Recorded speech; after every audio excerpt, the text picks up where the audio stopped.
Place 340 grams of mixed fruit into a jug containing half a pint of medium strength cold tea and leave overnight. There's no need to refrigerate it. Continue your day taking care to avoid BBC believing idiots. Come the dawn or when you have time, weigh 340 grams of self-raising flour into a mixing bowl together with 170 grams of soft brown sugar and stir them together. Create a well in the sugar and flour and add 1 large beaten egg. Grab a colander and strain the cold tea from the fruit into the mixing bowl and beat together. More cold tea may be required if the mixture is too dry. Sigh and fetch your rubbish Russell Hobbs hand mixer and commence flinging cake mix onto the walls and floor.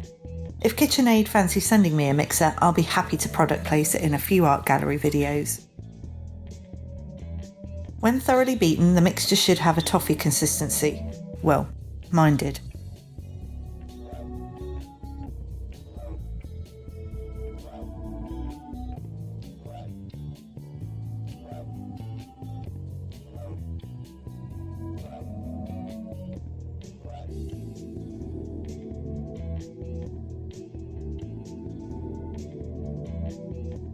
Spoon into a cake tin fitted with a cake tin liner and place on the middle shelf of a preheated oven set at 170 degrees non-fan assisted or 150 degrees fan assisted and bake for 1¼ hours. As with making all cakes, it's imperative to send abusive texts or emails or both to the King of Glasgow while your cake is in the oven, or it will not rise. After 75 minutes has passed, pierce the cake with a skewer, and if it withdraws clear of mixture, the cake is ready. If not, keep checking every 10 minutes. This cake actually took 2 hours, so don't panic if cooking takes a little longer than expected.